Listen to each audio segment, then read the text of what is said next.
Education USA Mongolia хөтөлбөрөөс мэдчилж байна.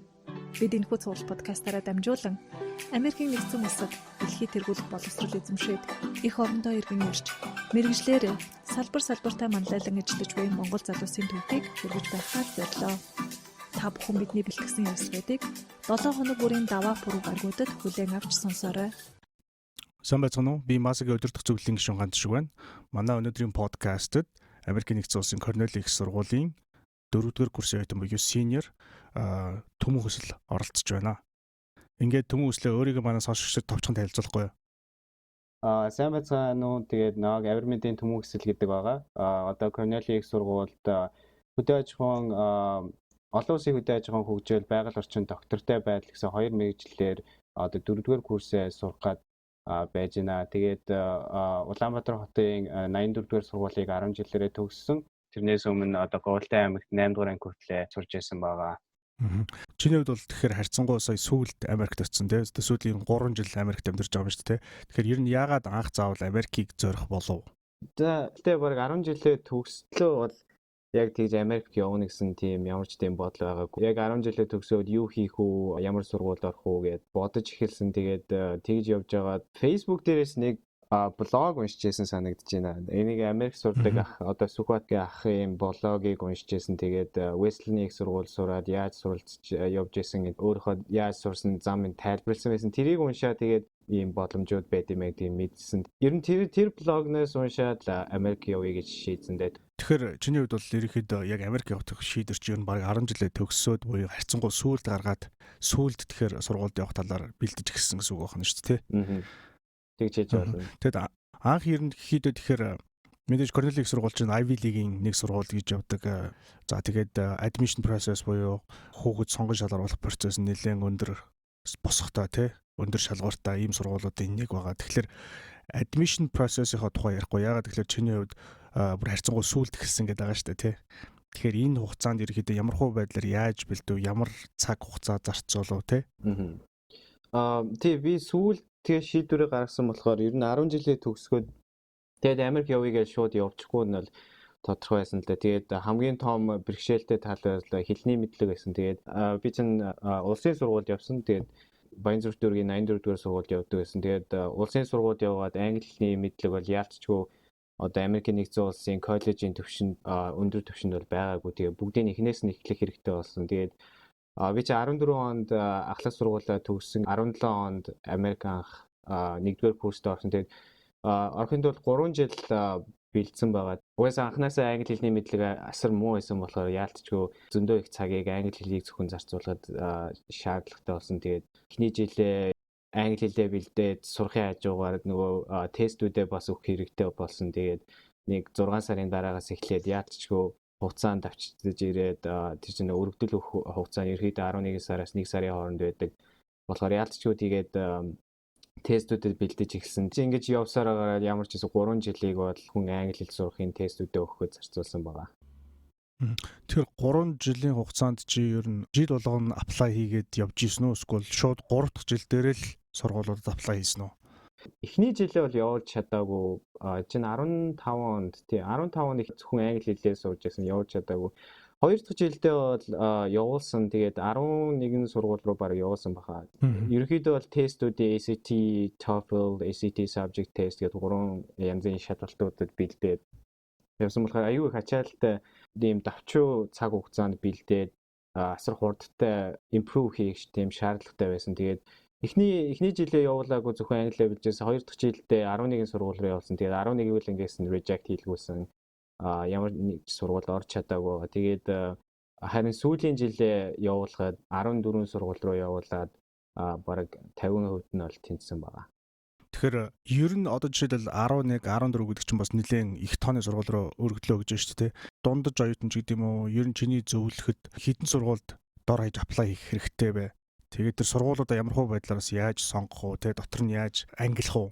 Миний бодлоор л сургуулаа сонгох бол хамгийн чухал процессуудын нэг гэж яалчгүй хэлнэ. Яг гэвэл ер нь өндөр оноо бол ихэнх явуулж байгаа сургуулиудын бол нэг 50% нь тэнцдэг байх жишээний. Тэгэхээр онооны байдлаас хамгаалаад бас сургуулиудаа сонгох шаардлага бас гарах байх. Гэхдээ миний бодлоор бол яг сургуулиудаа ямар оноотой байна, одоо өөрийнх нь тэр хувь хүний одоо тэр background мэдлэг мэдээлэл нь хэр тэр сургуультай тэнцэж чинь ямар хуу одоо extracurricular activity ямар байна гэдэг бүх юмнуудаас шалтгаалж байгаа сургуулиудаа хамгийн сайн сонгох хэрэгтэй гэж боддог. Ерөнхийдөө одоо нэг traditional нэг арга байдаг нэг 3 сургуульд тэнцэн гэсэн найдвартай 3 сургууль, за баг тэнцчих байхтай гэсэн 3 сургууль, одоо мөрөөдлийнхөө 3 сургууль гэдэг юм. Ингээ 9 сургууль байхад ер нь бол 9 сургууль бол яг ингээ нэг төгс тоо байж болох. Тэгээд өөрсдийн тэр хүүхдүүдийн онцлог дээрээ шалтгаалаад тэрнээс илүү явуулдаг ч юм уу те санхүүгийн байдал маш чухал ингээд нөхцөл байдлуудаас шалтгаалаад бас хүүхдүүд ингээд жоохон тэрийг 2 3 сургууль айд хийдэг ч юм уу те нэг сургууль хасдаг ч юм уу ингээд тэр өөрсдийнхөө тэр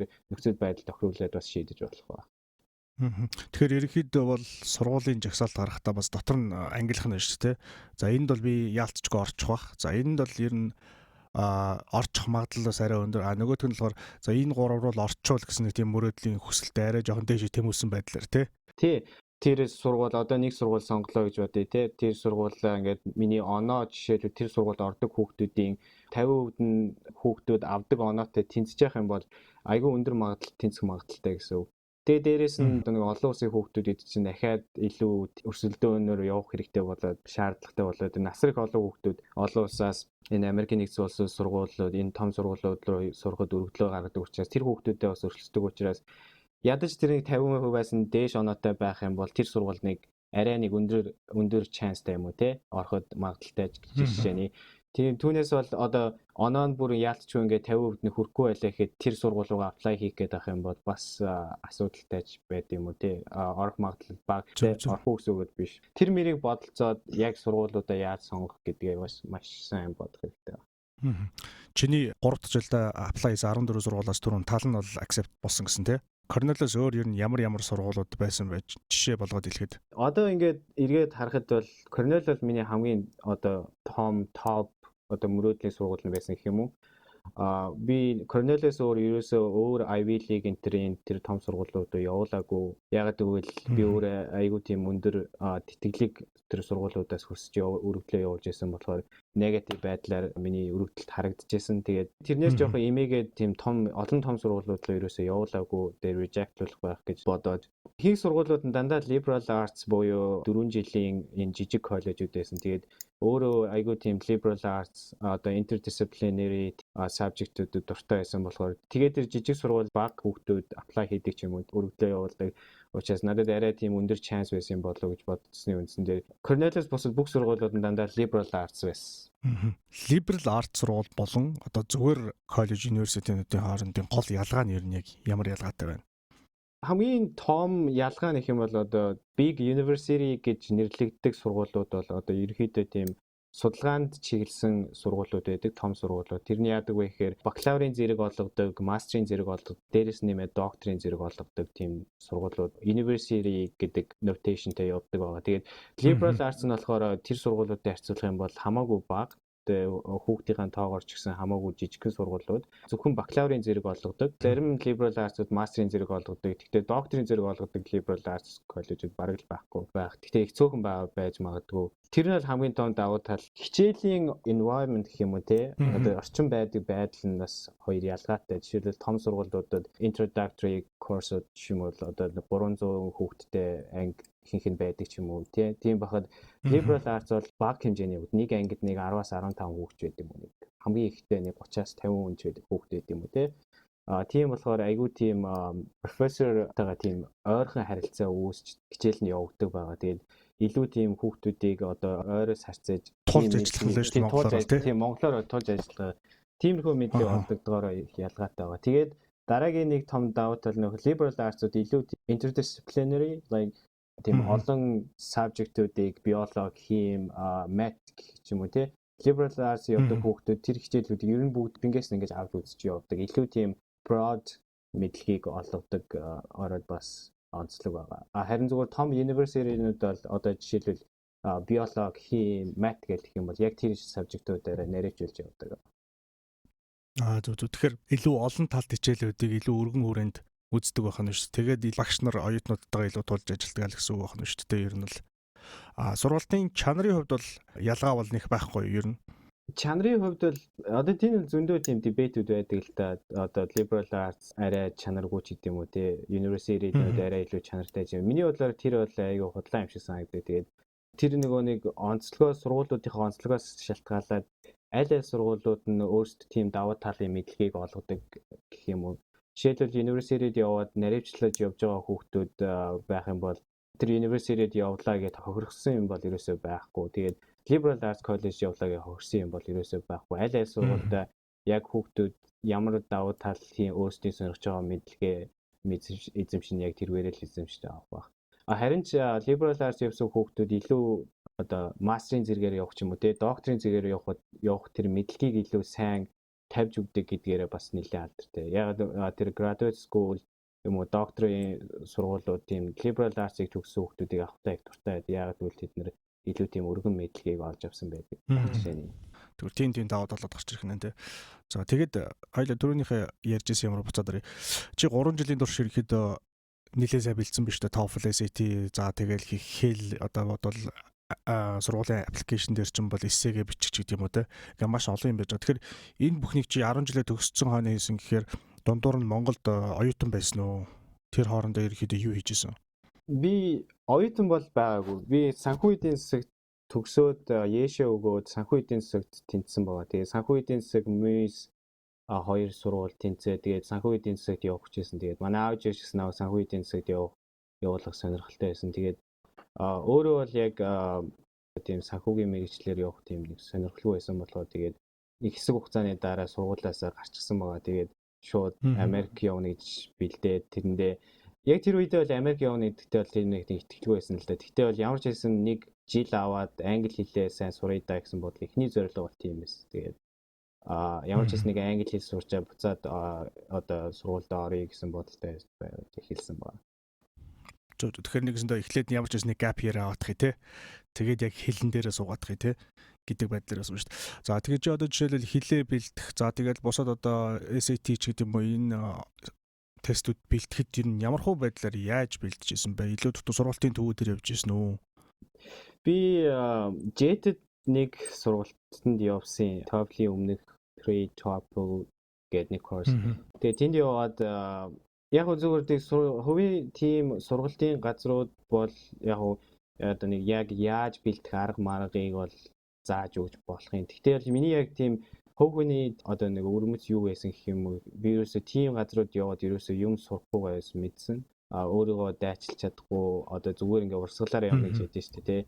Тийм байдалтай байгаадсан болохоор тэгээд нэг сургалтанд явсны дараа шийдсэн байгаа л. Ерөөсөө энэ хувийн сургалт руу явах боли өөрөө хийгээд тэр нь хамаагүй үр дүнтэй тэгээ мөнгөөч хэмнээд тэр үедээ айгүй үнэтэй байсан шүү дээ. Тэгээд мөнгөөч хэмнээд өөрөө хий гэж шийдсэн л дээ. Тэгээл ер нь бол баг боловсролын зөвлөлийн мэдээллийн төвийн номын санд бараг өдөржин суудаг байсан. Тэгээл өглөөний 9-оос орой 6-7 хаатал нь 6 гэж хаадаг байсан баха. Хаатал нь суудаг. Тэгэхээр нэгсэндээ ерөнхийдөө бол 3 жилийн хугацаанд өөрөө өөрийгөө бэлдэх, өөрийнхөө одоо жишээлбэл сурах арга барилыг ололыг тэрнгээр бэлдэл явсан гэсэн үг байна шүү дээ, тий. Тэр нь хамаагүй өөрт одоо үр дүнтэй байсан гэх юм уу, тий. Ядаж сургалтанд яваад тэгээд яг ингээд өөрийнхөө тэр хүсэжсэн тэр нэг мэдлгүүдийг ерөөсөө олж авч чадахгүй байсан. Харин тэрнээ өөрийгөө ингээд дайчлаад явах юм бол надад бол хамаагүй тийм илүү дээр юм шиг санагдчихсан болохоор тэгээд баг тэгж явсан. Зөв. За тэгээ 3 дахь жил дээр хоёул 14 сургууль руу нийтдээ apply хийсэн. Тэрний талаас нь ерөнхийдөө чамайг зөвшөөрсөн хариу ирсэн байсан тий. Тэгэнгүүт тэр зөвшөөрсөн хариу ирсэн сургуулиуд дотор мэдээж Cornell байгаа, бусад liberal arts school-ууд байгаа.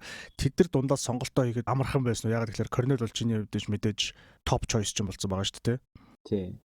Ерөн шийдвэр гаргахад бол амархан байсан л да. Яг л Cornell хамгийн топ одоо мөрөөдлийн сургууль гэж ярьдаг. Тэр сургууль байсан. Тэгээд Cornell-ийн шийдвэрэн ч гэсэн хамгийн сүүлд ирсэн, хамгийн сүүл бүх сургуулиуд ирсний дараас өмнө нь бол одоо Rhodes College гэдэг Memphis байдаг нэг liberal arts college-үүд надад аваа тэтгэлийг тэр өмнө хүсэжсэн тэтгэлийг өгсөн байсан. Тэр сургууль руу явна гэж шийдчихсэн байсан. Тэгээд Cornell-ийн шийдвэр ерөөсөө ирэхгүй удаад байсан болохоор шийдвэрүүдээ гялсгаас гараад дараагийнхаа арга хэмжээнийг авах хэрэгтэй явуулсан. Тэгтээ энэ азар хамгийн сүүлд нэг Cornell-ийн хариу ирээ тэгээд тэнцсэн гэдгийг мэдсэн. Тэгээд шууд Cornell явна гэдгийг шийдсэн л дээ.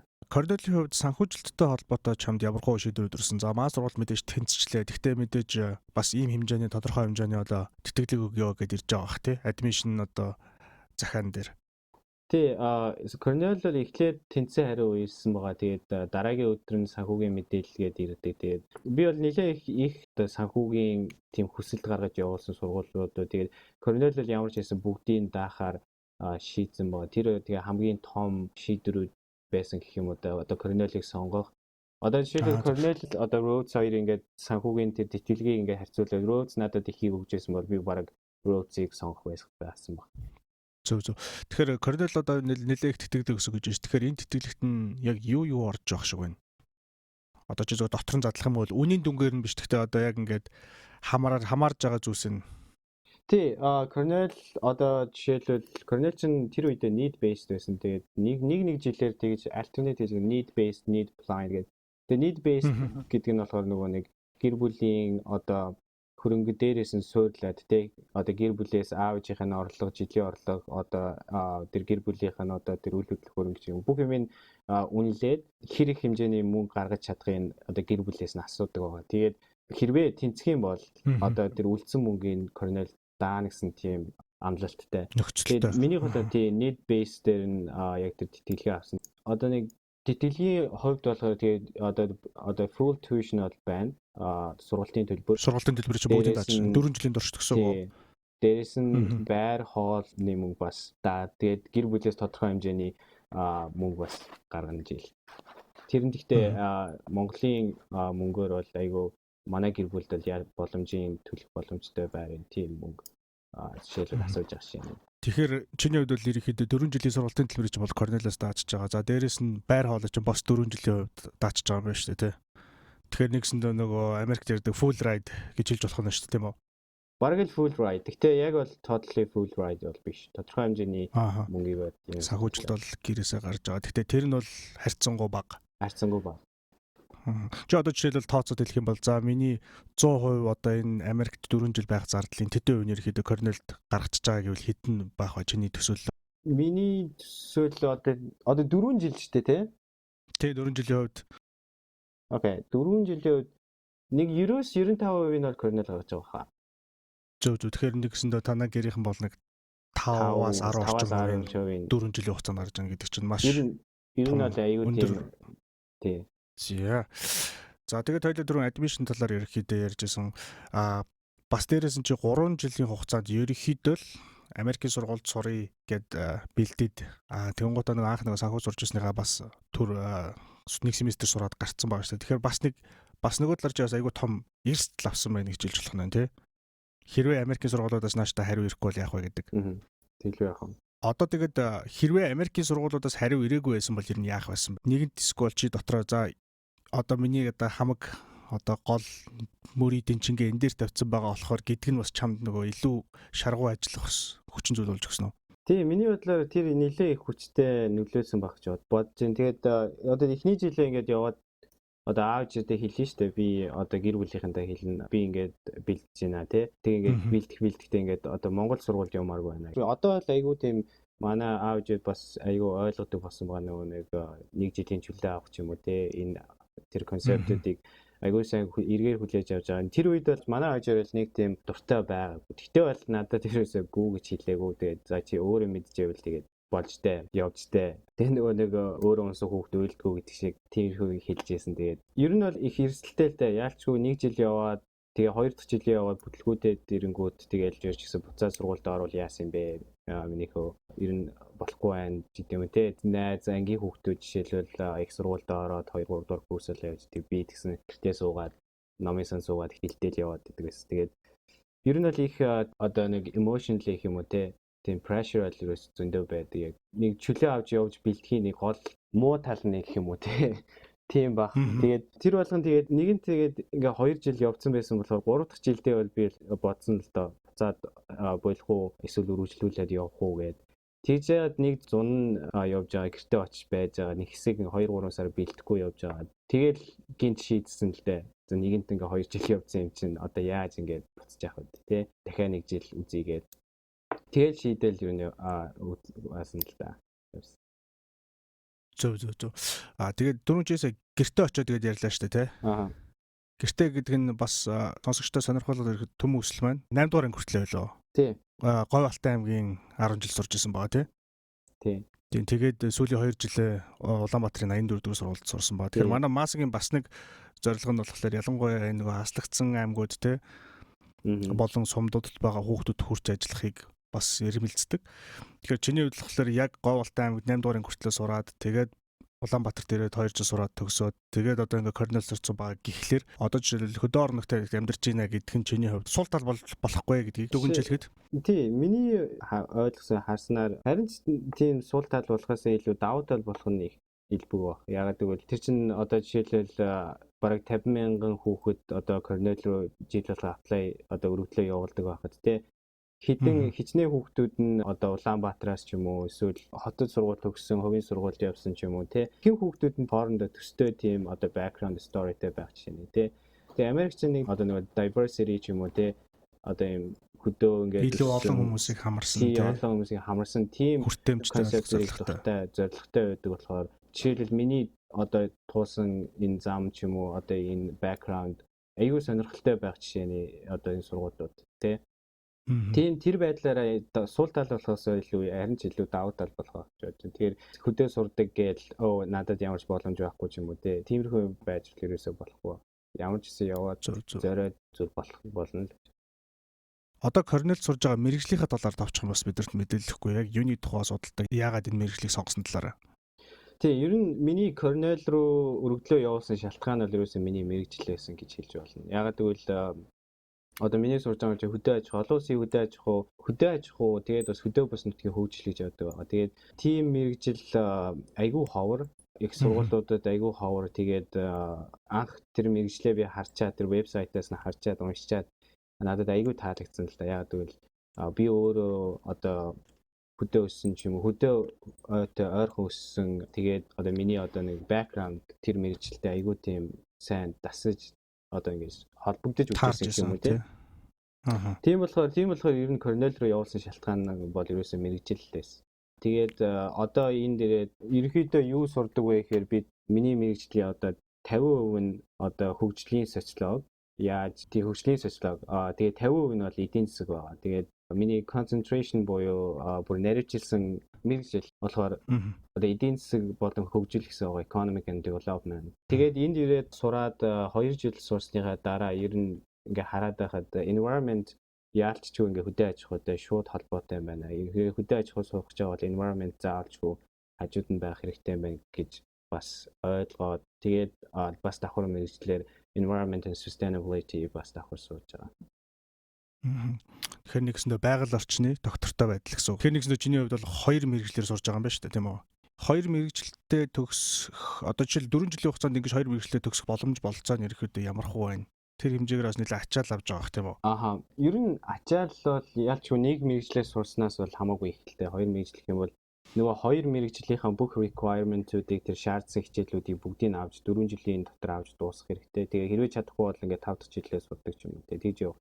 Тэгээ миний гол одоо арай амархан болгож байсан шалтгаан одоо миний 2 мэрэгжлийн амархан болгож байгаа шалтгаан гэх юм бол миний одоо concentration-ууд байгаа. Ягаад гэвэл одоо хөдөө аж ахуйн хөгжил гэдэг мэрэгчлэлтэй би economic development гэж concentrate хийж байгаа. Environmental sustainability дотор би бас одоо environmental economic гэж concentrate хийж байгаа жишээ нь. Тэгээд тэр хоёрын хичээлүүд нь ер нь айгүй тийм хоорондоо одоо нэг overlap гэж юм уу те давхарддаг ч юм уу те. Тэгэхээр би ингээд 2 хичээлийг 2 мэрэгжилд аваад авахгүй нэг хичээл аваад хоёуланд нь тооцоолж болно гэсэн үг. Тийм болохоор илүү давуу талтай. Тийм байна тий. Тэгэхээр цаг хугацааны хувьд ч гэсэн хэмнэх бас нэлээд боломжтой бол явж байгаа нь шүү дээ. Ер нь ачаал гэснээс Корнел их сургууль за ер нь Ivy League-ийн сургуулиудын ачаал ер нь ямар байдаг вэ? Ялангуяа бакалавр оюутнуудын хувьд.